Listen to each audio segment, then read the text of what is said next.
स्वागत है आप सभी लोगों का सोलो लेवलिंग के एक नए एपिसोड के अंदर। तो जैसा कि हम लोगों ने लास्ट वाले एपिसोड में देख लिया था कि अर्थ के ऊपर एक नए एनिमी टाइटंस ने अटैक कर दिया था और जिन्वू भी अपनी शैडो आर्मी के साथ उनसे फाइट करने लगता है। और फिर जिन्वू टाइटन का जो बॉस होता है उसके ऊपर एक बहुत बड़ा अटैक करने के लिए उसकी तरफ बढ़ता है और वहीं पे लास्ट वाला एपिसोड खत्म हो गया था। तो इस एपिसोड की शुरुआत में हम लोग जिन्वू को देखते हैं जो कि एक बहुत तगड़ा अटैक टाइटन का जो बॉस होता है उसके ऊपर करता है। और जिन्वू के इस अटैक से टाइटन के बॉस की हालत खराब हो जाती है और चारों तरफ बस धूल धूल हो जाती है। और जैसी धूल हटती है टाइटन को बॉस हंसते हुए कहता है, हा हा हा, मुझे नहीं मालूम था कि इस छोटे से मामूली से प्लानेट के ऊपर एक काफी बेहतरीन स्किल फाइटर भी मिलेगा। लेकिन फैक्ट ये है कि तुमको अपना साइज बढ़ाना होगा अपनी माना का इस्तेमाल करने के लिए, ताकि तुम अपनी पावर का पूरी तरीके से इस्तेमाल कर सको। और दूसरी तरफ हम टाइटंस जब हम अपनी पूरी ताकत का इस्तेमाल करने के लिए तैयार हो जाते हैं तो हम अपने साइज को इस तरीके से घटा लेते हैं। तो एक्चुअल में अभी जो ये टाइटन था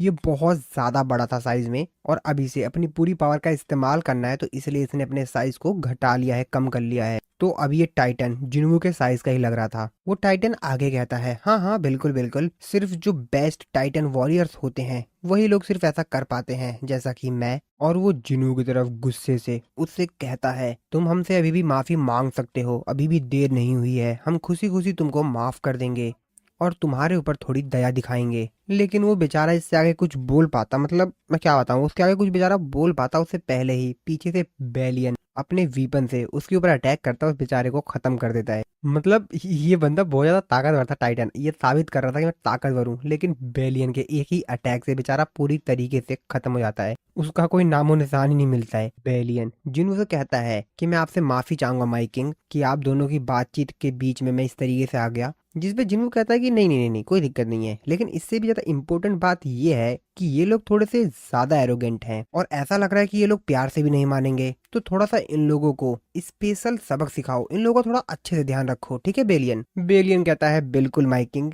ये अब आप मेरे ऊपर छोड़ दीजिए, इन लोगों को मैं अच्छे से सबक सिखाऊंगा। जिन्हू कहता है, सही कहा, ये थोड़े से दुष्ट हैं, तो एक टीचर होने के तौर पर तुम इनको अच्छे से सबक सिखाओ ताकि ये बेचारे सुधर जाएं। और फिर क्या, बेलियन उन लोगों की काफी अच्छी पिटाई करता है और उन लोगों को सबक सिखाता है कि किसी से भी कुछ भी बोलो, लेकिन उसके किंग से यानी जिन्हू से फालतू नहीं। दूसरी तरफ हम लोग यूएस में बाकी सभी ऑफिसर्स को देखते हैं जो कि जिन्हू की इस पूरी फाइट सीन्स को अभी भी लाइव देख रहे होते हैं। तो एक्चुअल में वहां पर जो ड्रोन्स थे, रोबोट्स थे, वो सभी के सभी लाइव ये सब को रिकॉर्ड करके इन लोगों को दिखा रहे थे। अब ये लोग काफी ज्यादा परेशान हो गए थे कि आखिरकार ये लड़का है कौन। सभी लोग तो बस जिन्हू के बारे में ही बात कर रहे थे। उनमें से एक मेंबर कहता है कि क्या तुमने पता लगाया कि आखिरकार ये कौन है। लेकिन आर्मी चीफ उसको सर हिलाकर मना कर देता है। आर्मी चीफ से पूछा जाता है कि क्या ऐसा कोई तरीका है कि सीआईए इसकी आइडेंटिटी कर पाए कि आखिरकार ये है कौन। तभी उनमें से एक मेंबर कहता है कि वेल, अगर नॉर्मल तरीके से किया जाए तो ये इम्पॉसिबल है। तो असल में ये कोई और नहीं, डेविड थे, जो कि सीआईए के डायरेक्टर हैं। जिसपे मिस्टर डेविड कहते हैं, तो उसको ढूंढने के लिए हम लोग कोई एबनॉर्मल मेथड का इस्तेमाल क्यों नहीं करते। जिसपे उनसे कहा जाता है, क्या मतलब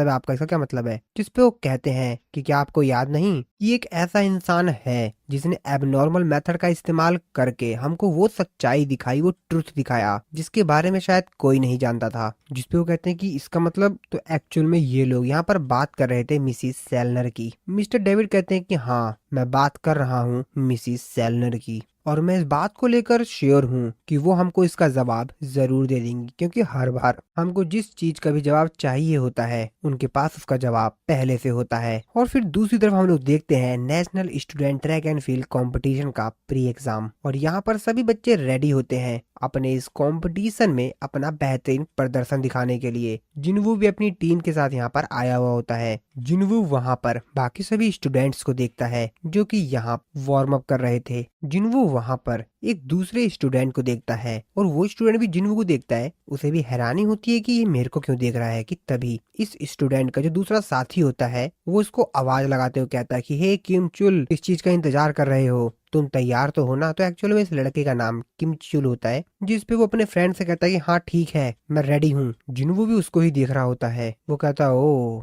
आयरन। तो अभी आप लोगों को अगर पता है कि ये कौन है और जिन्होंने ने इसको देखकर आयरन क्यों कहा, तो आप लोग को स्टोरी याद आ गई होगी। और अगर नहीं आई है तो मैं आप लोग को बता देता हूँ। तो एक्चुअल में जब जिन्वू फर्स्ट टाइम एक रेड गेट के अंदर एंटर करता है तो वहां पर ए रैंक का हंटर किम चुल भी था। तो ये वही है एक्चुअल, जिसको कि जिन्वू ने अपने शैडो सोल्जर में ऐड भी कर लिया था बाद में, और उसका नाम रखा था आयरन, जो कि बहुत ज्यादा ताकतवर है, लेकिन उसका दिमाग जो है थोड़ा सा खिसका हुआ है। तो अभी हम लोग को आगे थोड़ा और मजा भी आने वाला है। तभी जो किम चुल का कैप्टन होता है, वो जिन्वू के टीम का जो कैप्टन होता है उससे बोलता है कि अरे चोई, मैंने नोटिस किया है कि तुम हर इवेंट में फर्स्ट ईयर के स्टूडेंट्स को ले आते हो। तुम लोग बेचारे परेशान हो गए होगे ना। और मैंने सुना है कि वू सॉन्गिंग को चोट लगने की वजह से कुछ महीनों के लिए वो दौड़ नहीं पाएगा। क्या वो इतना ज्यादा खराब हो गया है कि एक फर्स्ट ईयर का बच्चा उसकी जगह यहाँ पर दौड़ने के लिए आया है? अभी ये बात सुनकर जिन्वू और जिन्वू जो कैप्टन होता है वो दोनों दोनों थोड़े से हैरान होते हैं। जिन्वू तो बेचारा सोच रहा होता है कि क्या बकवास कर रहा है ये, और उसका कैप्टन तो एकदम चिल्ल होता है। वो उसे कहता है चिंता मत कर, इस बार मैं जिसको लेकर आया हूँ ना, तेरी हवा टाइट कर देगा ये, बस तू थोड़ा सा इंतजार कर और फिर देख। मानता हूँ कि ये पहले ईयर का स्टूडेंट है, लेकिन अब थोड़ा सा इंतजार कर लो और इसकी परफॉर्मेंस देखना, तुम्हारी हवा टाइट होने वाली है। ये फर्स्ट ईयर का ही है लेकिन तुम सभी लोगों को परेशान करके रख देगा। जिन्हों अपनी तारीफ सुनकर थोड़ा सा हैरान होता है, मतलब ज्यादा ही उसने तारीफ कर दी ना। जिसपे किम चुल का जो कैप्टन होता है वो कहता है हाँ, वाह वाह, मैं देख पा रहा हूँ। वैसे दौड़ने की जगह पर तुम अपने जोक्स मार रहे हो। हाँ ठीक है, दौड़ने पे ध्यान लगाओ, जोक्स पे नहीं। वैसे वैसे चिंता मत करो, इस बार मैं भी अपने फर्स्ट ईयर के स्टूडेंट को लेकर आया हूँ, जो कि हमारे समय का सबसे बेहतरीन प्लेयर है, एक स्टार प्लेयर, जिसने कि हमको इसी साल ज्वाइन किया है। इससे मिलो, ये है किम चुल। किम चुल जिन्वू को देखकर काफी ज्यादा हैरान होता है। उसकी पत्नी क्यों हालत खराब होने लगती है, उसके शरीर से पसीने आने लगते हैं। वो अपने मन में सोचते हुए कहता है कि आखिरकार क्यों, इसके होने की वजह से मुझे ऐसा क्यों लग रहा है कि मैं इसके सामने घुटने टेकूं, आखिरकार क्यों क्यों। वो जिन्वू की तरफ देखता है, वो अपने मन में सोचते हुए कहता है कि क्या मुझे अपनी उम्र के किसी ऐसे व्यक्ति के सामने घुटने टेकने की इच्छा होती है जिससे मैं पहले कभी ना मिला हूँ। और तभी साइड में हम लोग आयरन को देखते हैं। ये वाला सीन गाइस काफी ज्यादा मस्त था, मतलब मजा आ गया। तो एक्चुअल में आयरन यहाँ पर अपेयर होता है, हालांकि कोई उसको देख नहीं सकता है, बट वो अपेयर होता है और वो अपने आप को देखकर अपने आप के ऊपर ही हंस रहा होता है। वो सोच रहा होता है कि भाई ये क्या बंदा है, चाहे जितना भी उड़ ले, जिन्वू के सामने ये कुछ भी नहीं है। अब इसको इसलिए पता है क्योंकि आयरन जिन्वू का काफी लंबे समय तक रहा है, उसको पता है कि जिन्वू के सामने कोई कितना भी उड़ ले। पहले आयरन भी उड़ता था, लेकिन फिर इसको पता लग गया कि भाई ये कुछ भी नहीं है जिन्वू के सामने, और इसीलिए वो अपने आप को ही देखकर अपने ऊपर हंस रहा होता है। किम चुल काफी ज्यादा गुस्से में जिन्वू की तरफ बढ़ता है, अपने मन में सोचते हुए कहता है कि क्या मैं इससे सिर्फ इसीलिए डर रहा हूँ क्योंकि ये बच्चा और मैं, हम दोनों सेम ग्रेड में हैं। और वो काफी तेजी से चिल्लाता है कि हाँ मैं। और तभी उसका कैप्टन को रोकते हुए कहता है कि क्या हो गया किमचुल, तुम ठीक तो हो ना? जिस पे कहता है हाँ मैं ठीक हूँ। और वो जिन्नू के करीब जाता है, उसकी तरफ देखता है और अपने मन में सोचते हुए कहता है कि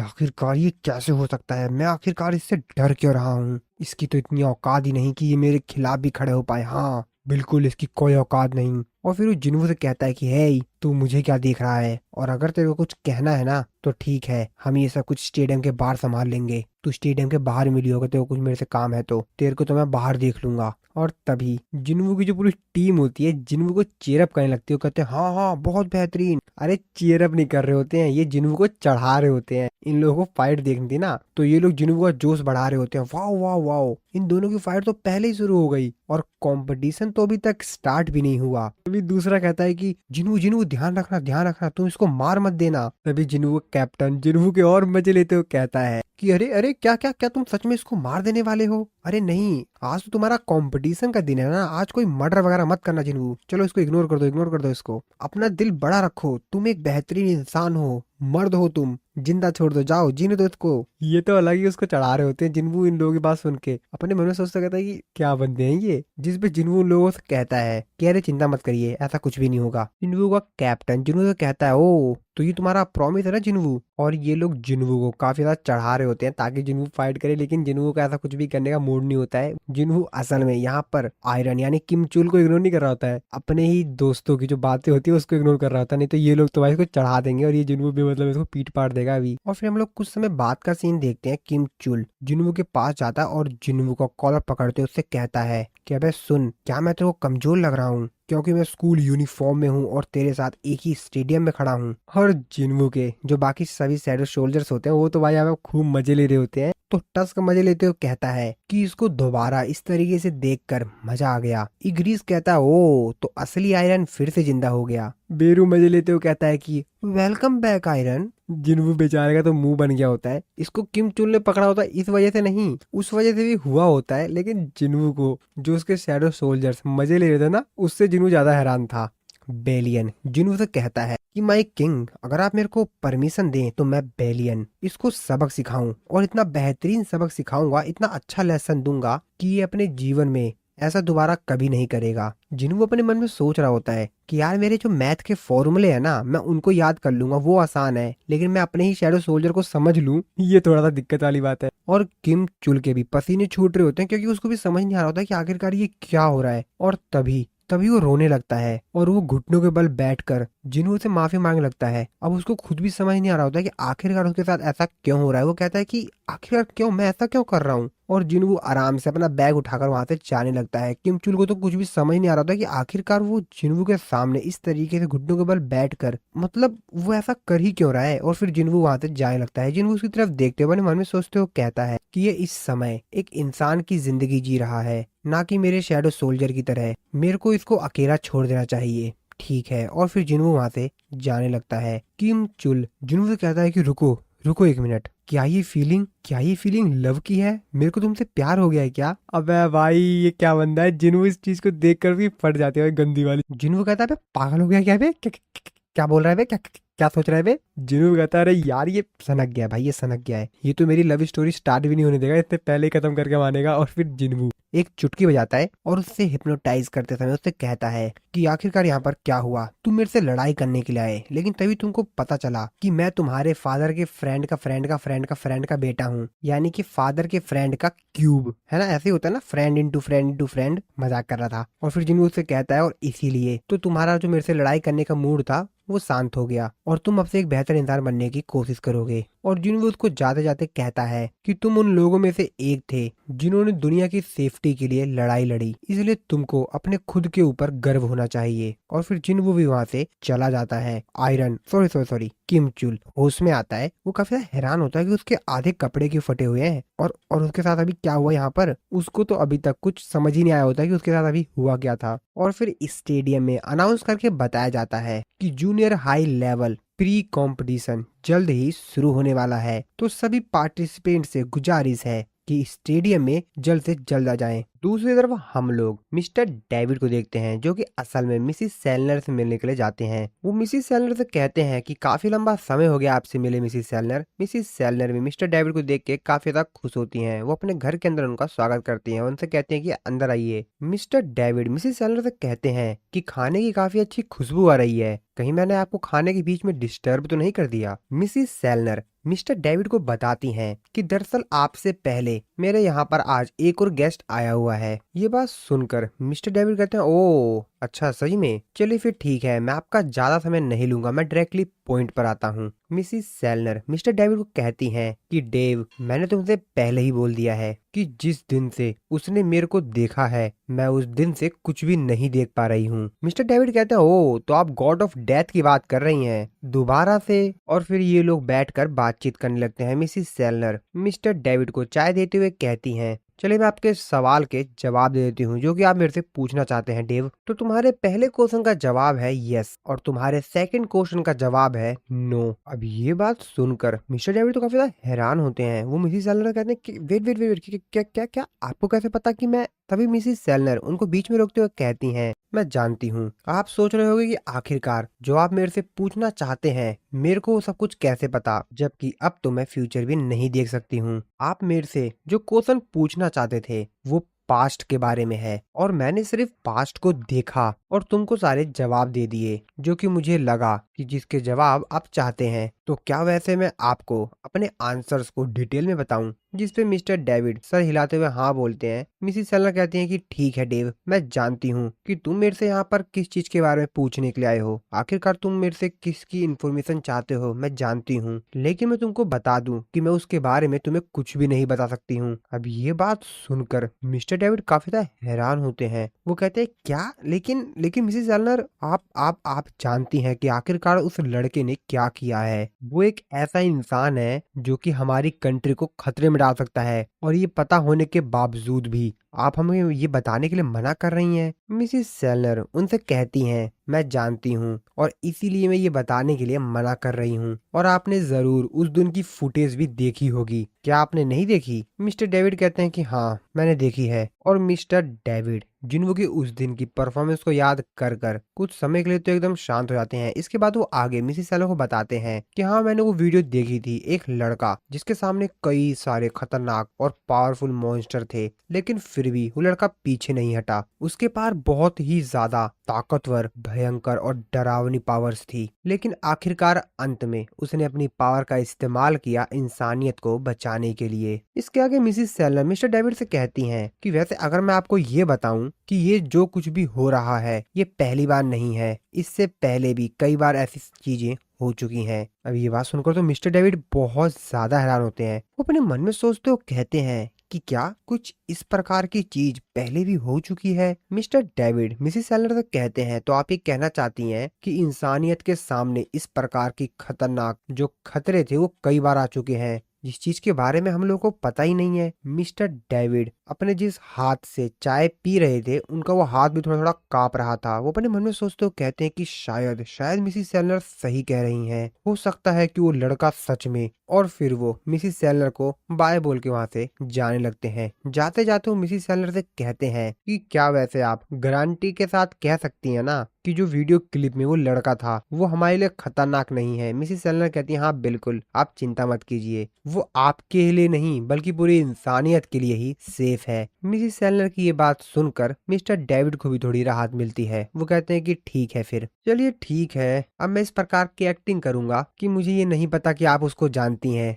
चलिए ठीक है। मिसेस सेलनर मिस्टर डेविड को कुछ कुकीज देते हुए कहती हैं कि रुकिए डेव, मैंने कुछ कुकीज बनाई हैं, तो क्या आप अपने साथ इसको ले जाना चाहेंगे? मिसेस सेलनर के पीछे जो उनका लड़का होता है छोटा सा, वो ये बात सुनकर मिस्टर डेविड को अपनी बड़ी बड़ी आंख कर कर बड़ी बेकार नजरों से देख रहा था। मिस्टर डेविड उसके सर पर अपना हाथ फेरते हुए कहते हैं, ओहो नहीं नहीं, इसकी कोई जरूरत नहीं है, चलिए ठीक है, अब मैं चलता हूँ, कभी बाद में मुलाकात होगी। मिसेस सेलनर भी कहती है, हाँ ठीक है। और मिसेस सेलनर का जो लड़का होता है वो मिस्टर डेविड को पकड़कर रोने लगता है। अब मुझे नहीं पता ये क्यों रो रहा है, लेकिन जहां तक मेरे को लग रहा है मिस्टर डेविड ने जो कुकीज थी, बिस्कुट था, वो ले लिया इन्होंने, और ये बेचारा रो रहा है कि अबे मेरा बिस्कुट दे दे, मेरा बिस्कुट दे दे। या कोई और रीजन भी हो सकता है, मुझे नहीं पता क्यों रो रहा है बेचारा ये। आप लोग कमेंट करके बताना क्यों रो रहा है ये। और फिर मिस्टर डेविड भी चले जाते हैं। और फिर हम लोग देखते हैं यहाँ पर थॉमस एंड्रे को। हालांकि थॉमस एंड्रे अब कोई हंटर नहीं है, लेकिन फिर भी अभी ये काफी अच्छा और खतरनाक फाइटर है। तो असल में मिस्टर डेविड से पहले मिसेस सेलनर से मिलने के लिए जो उनका मेहमान आया था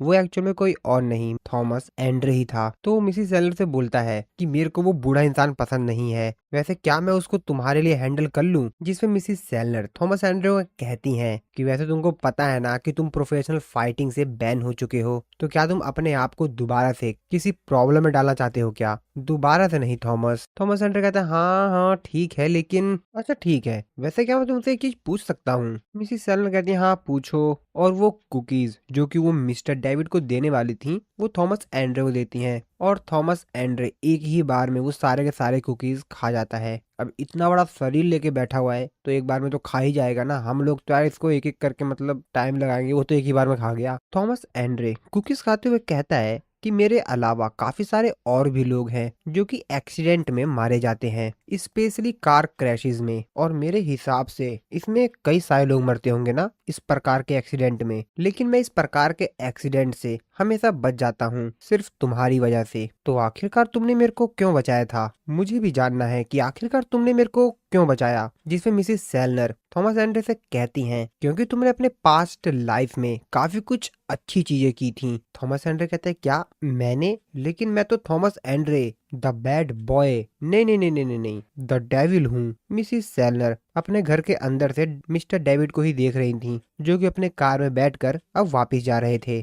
थॉमस एंड्रे मिसेस सेलनर से मिस्टर डेविड को देखते हुए कहता है कि आखिरकार ये ओल्ड मैन उस लड़के के बारे में क्या पूछ रहा था, वो लड़का जो कि वीडियो में था। मिसेस सेलनर कहती हैं, अच्छा वो उसने दुनिया को बचाया। अब ये बात सुनकर थॉमस एंड्रे अपने मन में सोचते हुए कहता है कि कई बार तो मैं समझ नहीं पाता हूँ कि आखिरकार ये मजाक कर रही हैं कि ये सीरियस है, और इसीलिए ये मेरे को काफी ज्यादा अच्छी लगती हैं। जिसके आगे थॉमस एंड्रे मिसिस सेलर से कहता है तो फिर अब वो हीरो कहाँ है जिसने इस दुनिया को बचाया, और वैसे अभी वो कर क्या रहा है। मिसिस सेलर कहती हैं कि मैं पक्का नहीं कह सकती हूँ, लेकिन शायद शायद वो अपने जवानी के दिनों को एंजॉय कर रहा है। और हम लोग को तो मालूम ही है कि जिन्हू इस समय अपने जवानी के दिनों को किस तरीके से एंजॉय कर रहा होगा। और उसके बाद हम लोग देखते हैं मिस चाइन को, जो कि अपने साइड में देखती हैं, क्योंकि साइड में कोई आके खड़ा हो गया था। तो एक्चुअल में ये कोई और नहीं, जिन्वू था। मिस चाइन जो कि अपने शूज निकाल कर बेंच पर बैठी ही थी कि तभी जिन्वू उनके सामने आ जाता है। मिस चाइन जिन्वू को देखने लग जाती हैं, और फिर इसी सीन के साथ हमारा ये वाला जो एपिसोड है वो खत्म हो जाता है। आई होप आप लोगों को वीडियो अच्छी लगी होगी। तो मिलता हूँ मैं आप लोगों को अपने नेक्स्ट वीडियो में।